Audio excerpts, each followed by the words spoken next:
Então, por exemplo, né, sobre registro, entrada e saída em prédios públicos, a gente tem ainda o caso dos filhos do ex-presidente da República, que foi objeto de discussão. Né, no Palácio do Planalto. A gente tem, por exemplo, telegramas do Itamaraty, né, caso Marielle, caso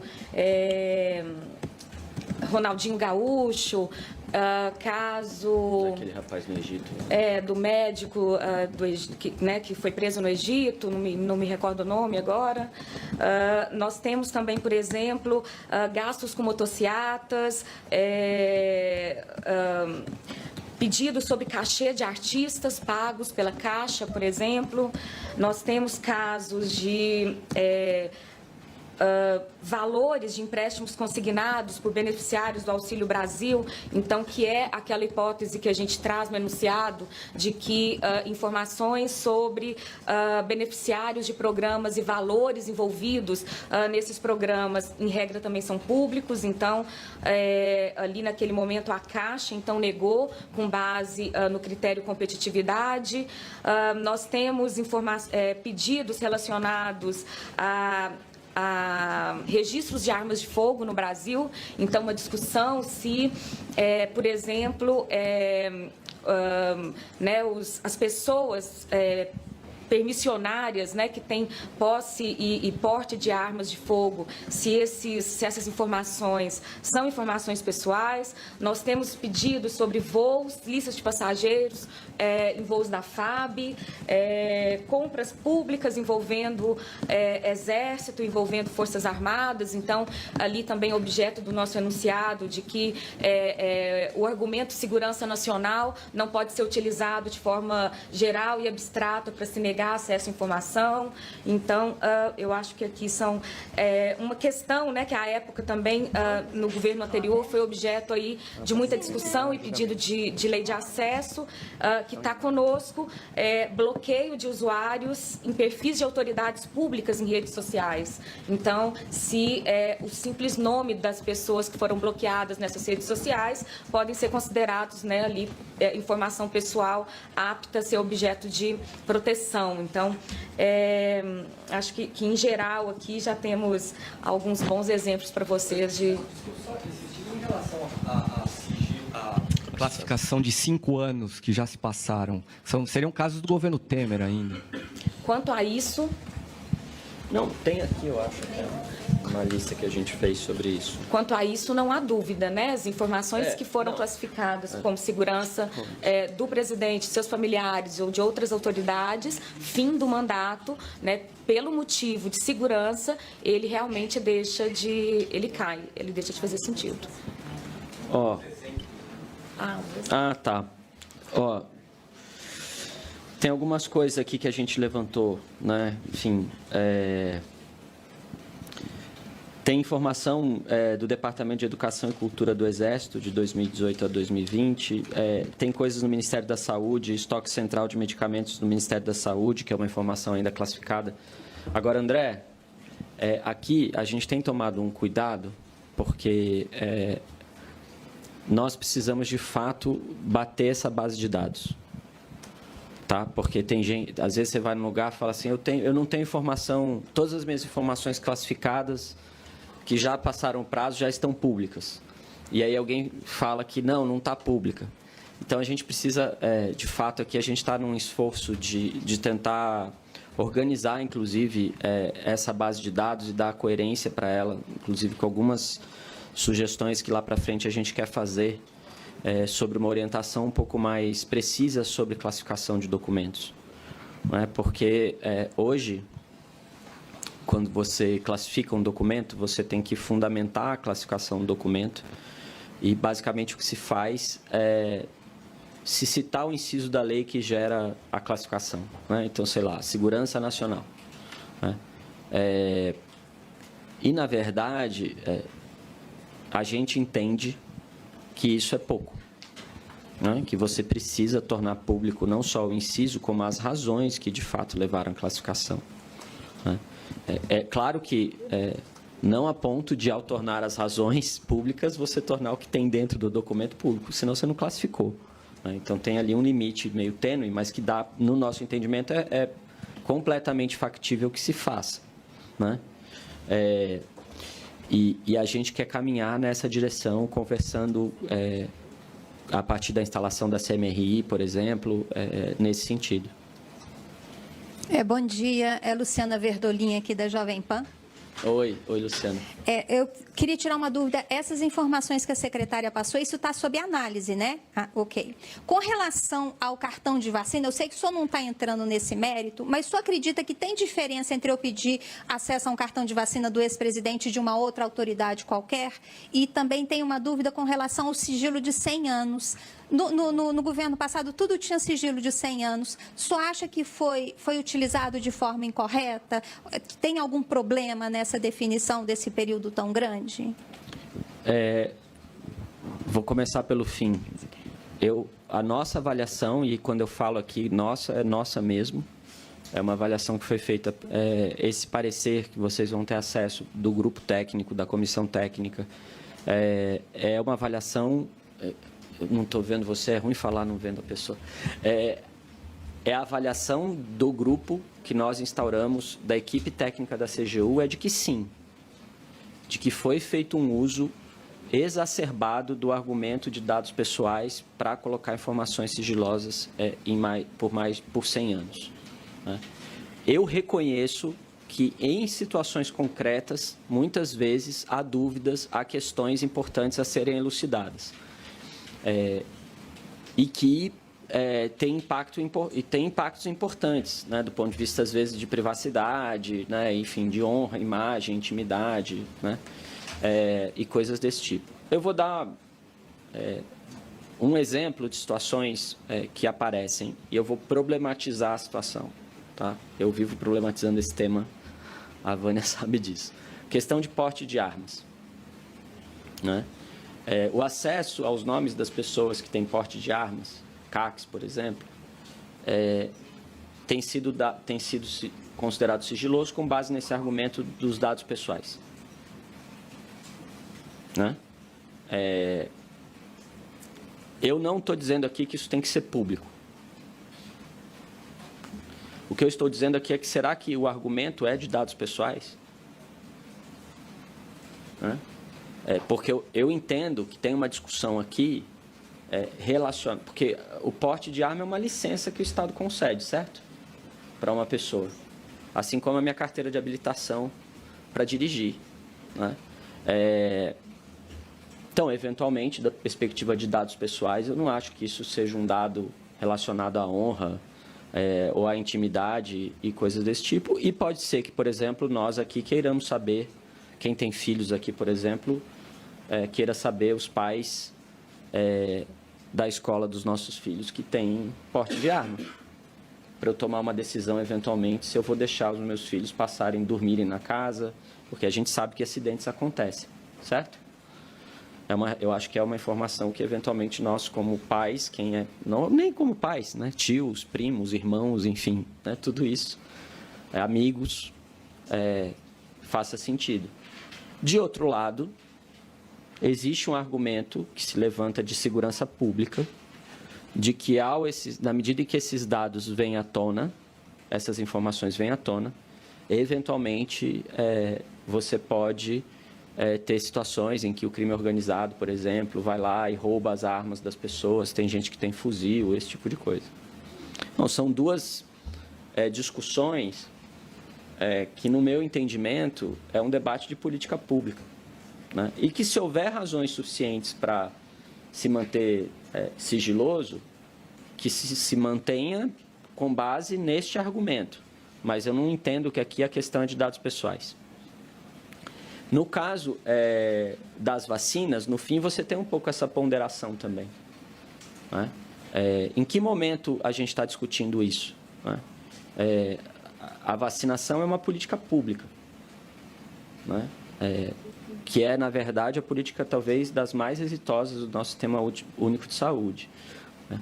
Cuja a disseminação, cuja a universalização é algo que é um valor para a sociedade brasileira. Né? E, eventualmente, pessoas não vacinadas são fatores de contaminação de uma doença e coisas desse tipo. Né? Eu acho que eu vejo uma diferença, tá, entre o debate sobre uma vacina num movimento, numa campanha de vacinação coletiva, envolvendo em que servidores públicos, autoridades públicas estão envolvidas, e, por exemplo, um exame médico de uma autoridade ou não, né? Eu acho que quando a gente está discutindo um exame médico, quando a gente está discutindo os meus exames de colesterol ou coisas desse tipo, eu talvez ali tenha direito a uma certa privacidade sobre eles, né? Então, eu vejo, mesmo sendo um servidor público ou um ministro ou qualquer coisa desse tipo, eu a princípio, vejo um pouco essa ponderação, mas eu entendo que a questão da vacina tem uma questão de privacidade também, não é que, sabe, abre ponto final, né? Tem uma discussão, de fato, a ser feita. Muito bom dia, Manuel Marçal aqui do Jornal Tempo. Bom dia, secretárias, ministros. Em relação, queria só tirar uma dúvida com o senhor sobre a recomendação número 3, que eu acho que vocês falam aí sobre sempre enviarem os pedidos para a CGU. Nesse caso, eu vou fazer algumas perguntas, eu vou pontuar e aí eu vou deixar o senhor comentar em seguida. Todo pedido de acesso à informação que eu fizer, em que eu pedir que isso seja levado à CGU, é para o órgão fazer isso obrigatoriamente? E a outra pergunta, de forma mais direta, eu queria saber em relação à transparência das agendas públicas, né? A gente está vendo, por exemplo, que não tem aí, por exemplo, a gente não consegue acompanhar a agenda pública do ministro Padilha, do Márcio Macedo. Qual vai ser o trabalho de vocês em relação a essas questões de agendas públicas? Alguns ministérios divulgam qual que é o tema da agenda que está sendo reunida. Eu ouvi a fala de vocês nas questões de sigilo. Ainda assim, o Ministério da Fazenda tem divulgado alguns temas, mas eu queria saber se vocês vão estabelecer alguma cartilha nesse sentido. E também, se eu frisasse a questão da LGPD, mais uma vez, aí com a questão do acesso à informação, porque a gente sofreu muito aí nos últimos 4 anos com isso. Tá, vamos lá. Primeiro aqui, o que a gente está pedindo, basicamente, nesse esforço de coordenação e monitoramento, sem tirar, obviamente, a autonomia das entidades, mas nos posicionando na figura de órgão central do sistema de acesso à informação, e órgão central significa monitorar, uniformizar, organizar, é que quando os órgãos do governo federal recebam uma demanda relativa à lei de acesso, que eles possam, e principalmente nas situações em que eles tiverem dúvidas, que eles possam nos comunicar e, eventualmente, nos dar acesso ao documento, principalmente se tiver já um recurso, para que a gente possa ajudar nessa decisão, né, e orientar nessa decisão. Tudo isso tem a ver com o fato de que, como eu disse, a lei de acesso ela tem um sistema de recursos que, eventualmente, sei lá, pode durar 60, 90 dias para a pessoa ter acesso em um recurso, outro recurso, outro recurso. A gente quer minimizar isso. A gente quer minimizar isso. Sobre as agendas públicas, nós já soltamos um ofício para todos os gabinetes de todos os ministros orientando sobre a agenda pública. Eu já pedi que meu chefe de gabinete fosse muito,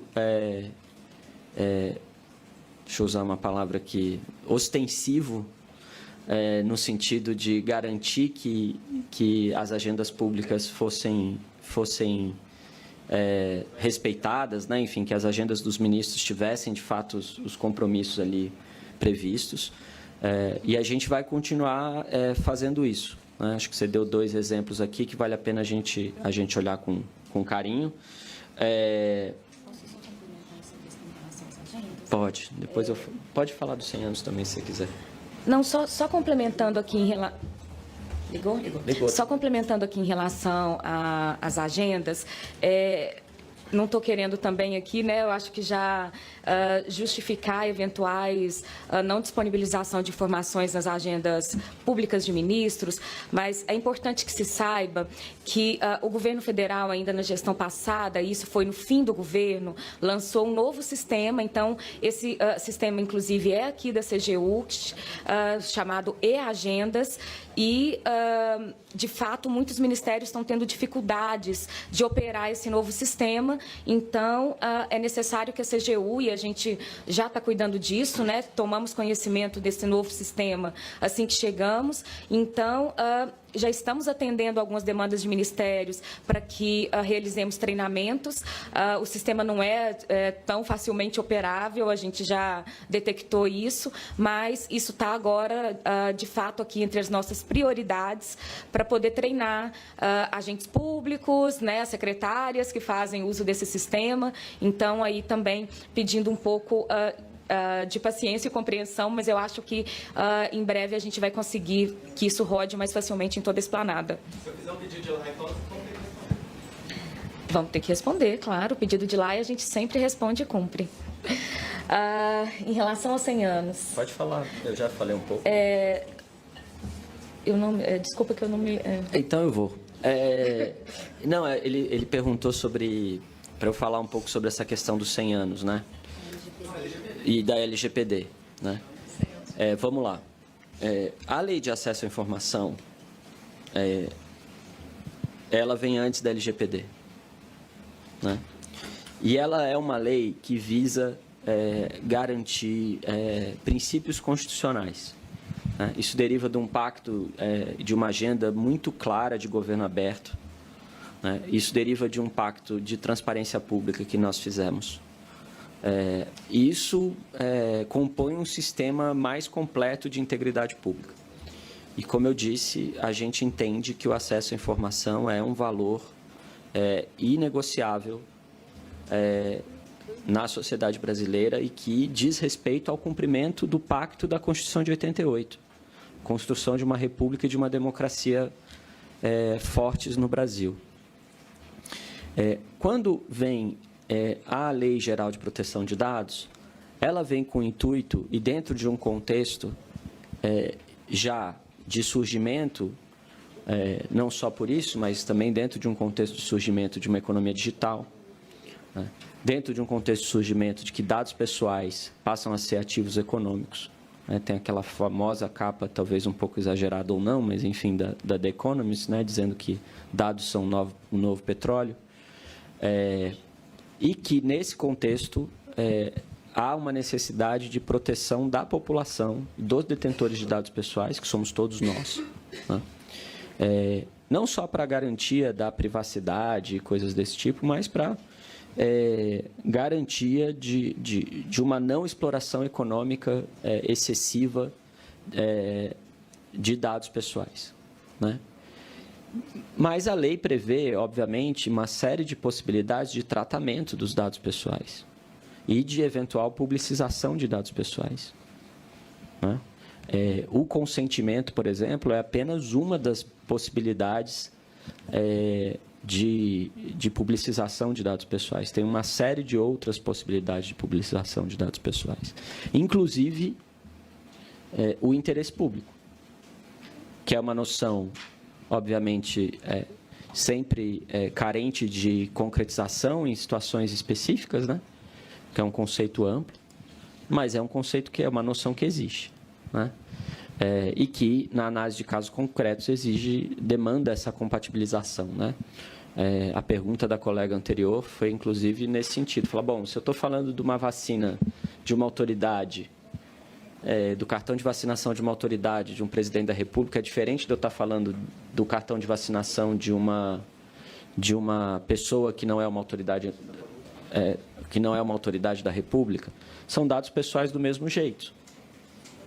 A discussão é se, numa situação, tem um interesse público que prevalece ou em outro ou não.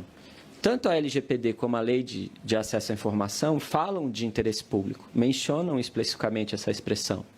Por isso que eu disse que não há nenhuma incompatibilidade entre elas, né? Só que nós podemos resolver estamos resolvendo isso com o enunciado, vamos resolver isso em casos concretos, e eventuais outros enunciados, né, e eventuais discussões de casos concretos que a gente possa já fornecer alguns direcionamentos de exemplos mais específicos. Essa é a nossa ideia. Mas agora, não sei se ficou mais claro essa... E eu acho, assim, uma estratégia de tergiversação usar essa noção, é dados pessoais, é dados pessoais, é dados pessoais, né? Inclusive para nome de pessoas. Como eu disse, a gente já ouviu esse argumento na esplanada recentemente. Não, mas isso aqui é nome. Eu não posso dar porque isso aqui é nome. É o nome da pessoa, fere LGPD. Entendeu? Na minha visão, se tem um interesse público ali, e o nome... Primeiro, o nome é um dado relativo, né, que tem esse impacto de intimidade, honra, não sei o quê, para efeito de ser preservado. A gente está falando do que aqui? E tem um interesse público por trás? Se tem, a gente não vê problema na divulgação. Pessoal, nós temos ainda 9 inscrições para perguntas, então a gente vai encerrar as inscrições para que o ministro possa, né, responder e a gente não avance tanto, tá bom? Obrigada. Esse recado não é para vocês, é para mim. Ministros e secretárias, bom dia. Guilherme Voltenberg, do Poder 360. Eu tenho uma dúvida técnica e outra jurídica. A técnica é o seguinte, as informações que foram colocadas sob sigilo e que vão, enfim, eventualmente ter o sigilo revisto, como é que vai ser feita a informação? É só para processos que estão em aberto ou informações que foram solicitadas no passado e foram colocadas sob sigilo vão ser revistas também por vocês? Essa é a primeira dúvida técnica. A segunda é jurídica, com relação ao sigilo de 100 anos. Vocês mencionaram que a autoridade responsável por colocar sob sigilo as informações não é necessariamente o ministro ou o presidente da República. Existe a possibilidade de alguma responsabilização jurídica dos gestores públicos que colocaram determinada informação sob sigilo de 100 anos, por exemplo? Pode. Só o microfone, por favor, Juliana. Se vocês quiserem fazer 2, 3 de cada vez, para mim não tem problema também. Juliana Dalpiva, do UOL. Justamente aproveitando a questão dele sobre a questão da responsabilidade, quando vocês fizerem essa revisão dos 234, o senhor falou sobre responsabilização, também vai ser avaliada a possibilidade de processar servidor público que classificou equivocadamente, enfim, ou errado mesmo, né? Porque teve muitos casos. E se existe alguma, enfim, iniciativa da CGU, porque sobretudo essa questão que o senhor falou sobre o uso de o argumento da LGPD com relação a dados pessoais para nomes é uma coisa que se alastrou a outros órgãos, poderes, né? A Câmara dos Deputados, por exemplo, costuma recusar dar dados públicos nesse sentido. A CGU também pretende fazer recomendações, pelo menos?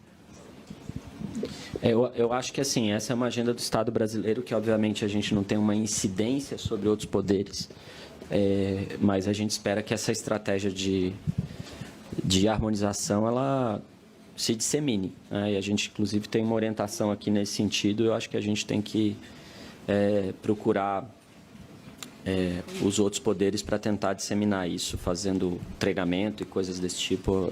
É a ideia que a gente faça. Sobre a questão da responsabilização, vamos lá. A responsabilização decorre de um descumprimento, muitas vezes, de uma determinação do órgão da última instância que julgou aquele caso, né? Então, eu determino que se abra, pergunta do Barrocal, eu determino que se abra e ele não abre, né? Então, aqui você tem uma situação que, para mim, é mais clara de responsabilização. Claro que nós temos que sempre, não vou criar aqui, né? Não somos nós que vamos criar o estado de terror, né? Mas, assim, claro que pode ter uma justificativa que a gente tem que rever, pode ser que a gente pode errar também, viu, pessoal? Às vezes acontece, assim, né? Todo mundo aqui pode cometer erros. Então, obviamente, a gente, né, nesse espaço, a gente pode dialogar e se a gente entender que, de fato, teve ali um problema sério, pode sim. No caso de uma decisão em que nós estamos revendo, né, e que foi tomada naquele momento, né, enfim, dentro de uma orientação e tudo mais, eu não vejo, a princípio, um motivo para uma responsabilização, né? Claro que você pode ter um caso concreto, né, Van, que você identifique um caso sério, uma má-fé, um dolo muito, né, específico, alguma coisa que apareça ali que você note algum tipo de desvio de conduta mais explícito, aí sim, né, aí a gente pode, diante de uma situação como essa, agir. Tá? Não sei se eu respondi mais ou menos. O que foi mais ou menos?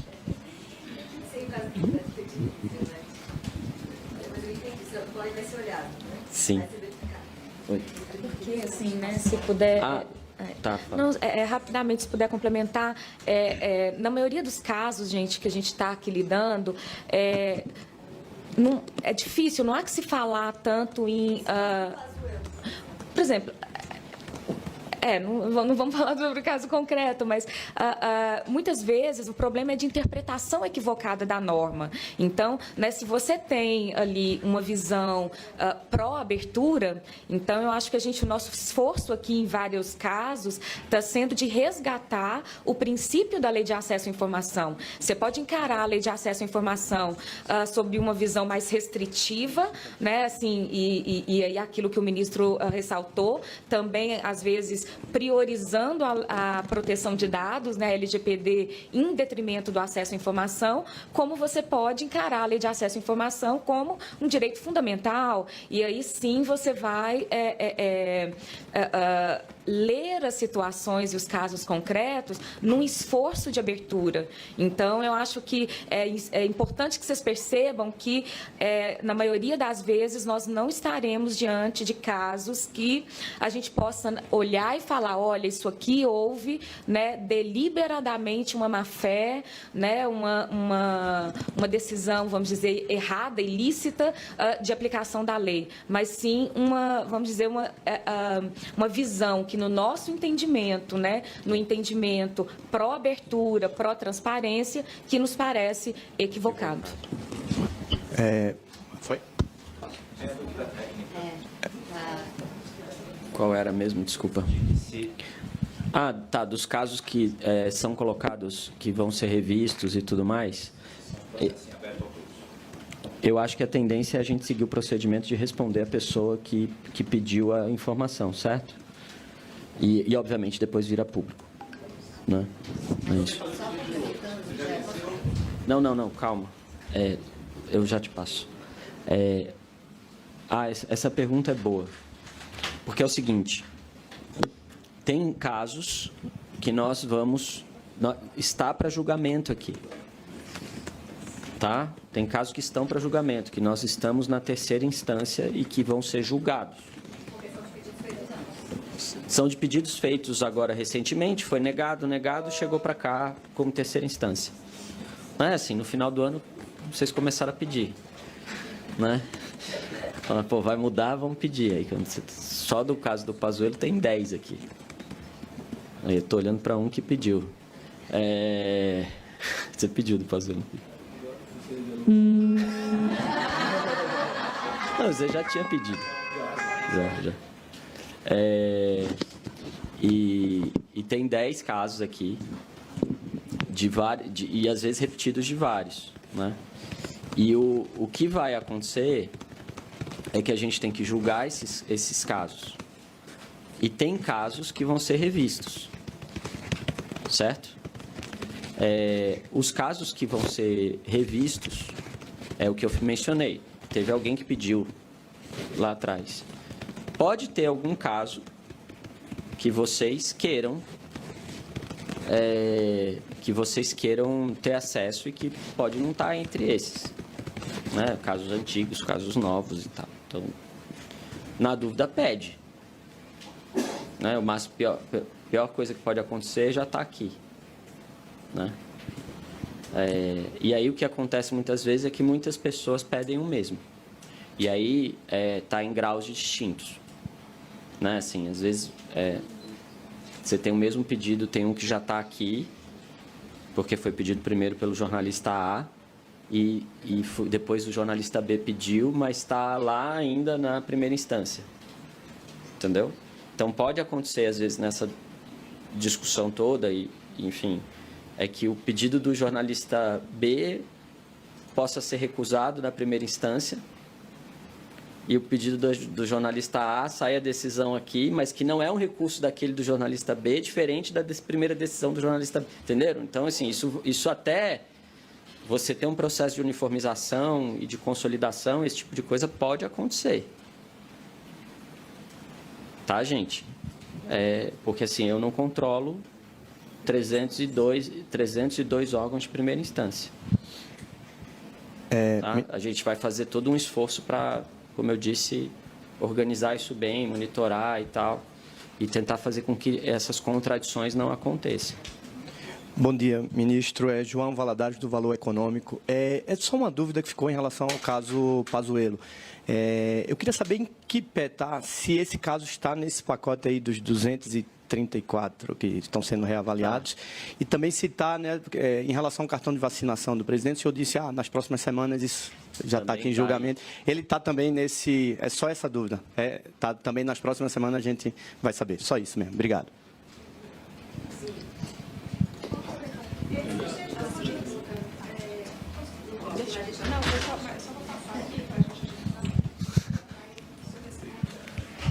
Plínio Aguiar, do R7. Ministro, apesar das declarações do presidente Lula em defesa da transparência, o governo já negou aí acesso, primeiramente com a lista das autoridades presentes na cerimônia de posse, depois ele voltou atrás. O Itamaraty argumentou que aquilo feria a segurança do presidente. O senhor vê a razoabilidade nesse argumento do Itamaraty? O senhor chegou a conversar com o ministro, falando, ministro, peraí, veja bem, esse argumento, porque o senhor, né, repetiu isso agora há pouco.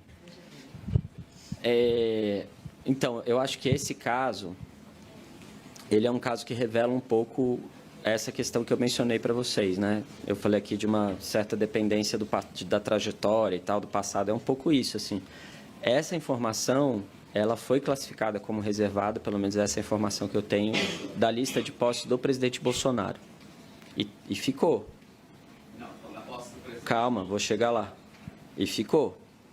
Quando chegou o pedido de informação lá, a pessoa que cuida da primeira instância e que toma decisões, né, enfim, às vezes, e talvez não necessariamente consultar se está tendo alguma reorientação e esse tipo de coisa, falou, bom, né, foi assim, é assim. E tomou a mesma decisão que foi tomada em relação à posse do presidente Bolsonaro. Eu acho que muita gente dentro do governo ficou sabendo pela imprensa, né? Obviamente, teve um questionamento, né, dentro, acho que talvez até do próprio Itamaraty. Eles devem ter feito lá a sua reavaliação e redimensionado a questão e percebido que este argumento baseado em dados pessoais, ou segurança no caso, não faria sentido para um evento que já passou, né? E aí abriram. Foi isso que aconteceu. Eu não posso dizer que coisas assim não vão acontecer de novo, em outros lugares, eventualmente. Pode acontecer, né? A gente está aqui correndo atrás com esses enunciados, com tudo isso que a gente está fazendo para que não aconteça, né? Mas eu acho que ainda tem um período de acomodação aí, que envolve essa discussão de mudança de cultura que eu estou falando para vocês.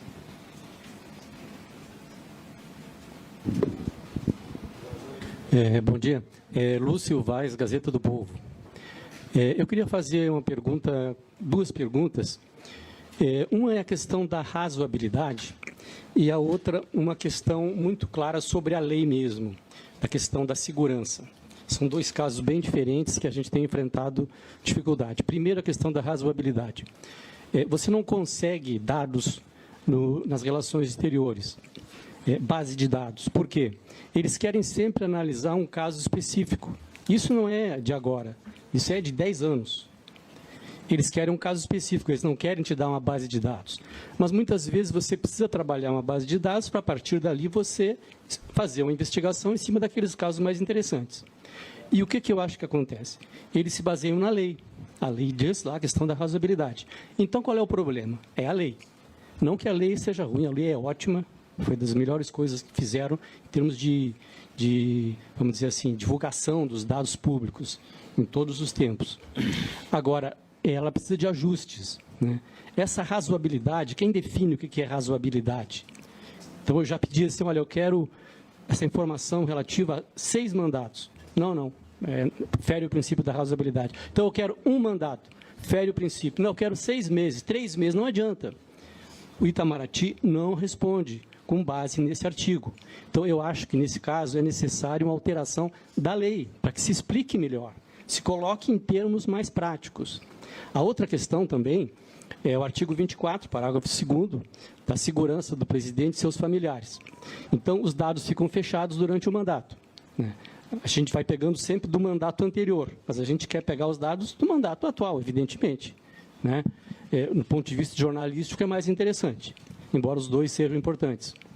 Então, fala assim, são informações que ferem a segurança do presidente e de seus familiares.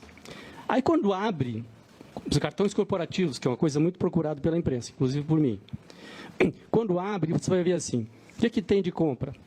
Tem um monte de compra de supermercado, alface, abóbora, água sanitária, a maior parte é isso. Evidentemente que, de vez em quando, tem bebidas caríssimas, tem carnes caras também, que aparecem lá, e, evidentemente, as autoridades não querem expor isso. Mas isso fere a segurança? Isso coloca eles em risco? Eu acho que não, né?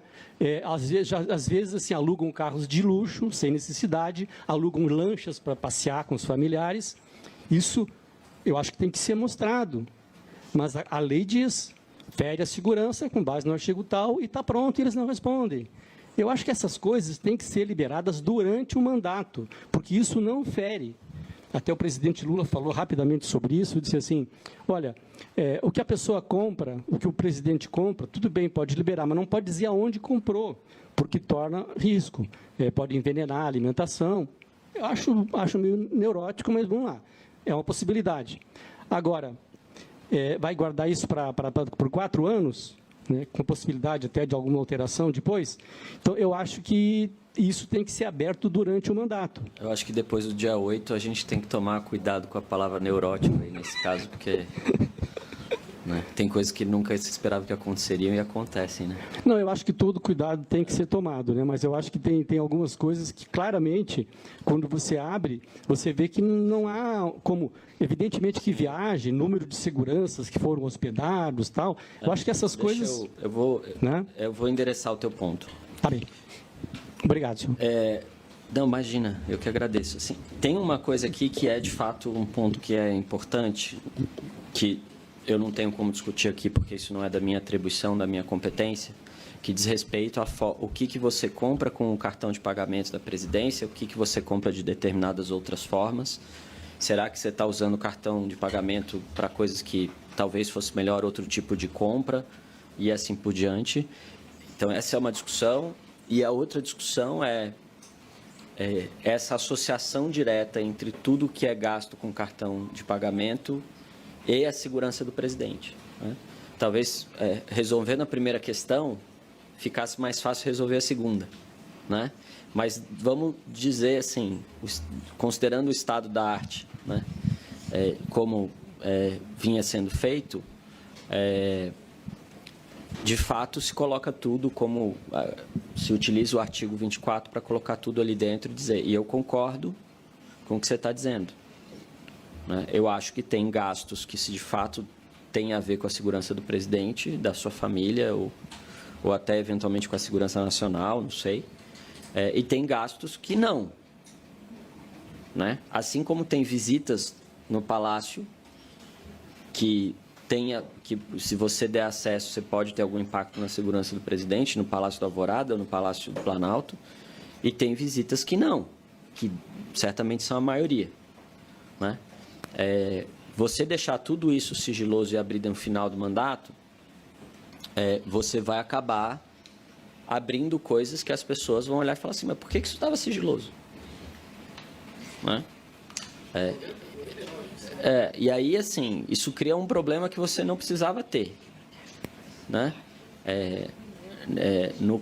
O caso agora recente, no fundo, uma parte da discussão tem a ver com isso, né? Outra parte tem a ver com outros temas que também não são da minha competência aqui, são da Polícia Federal, mas acho que é isso.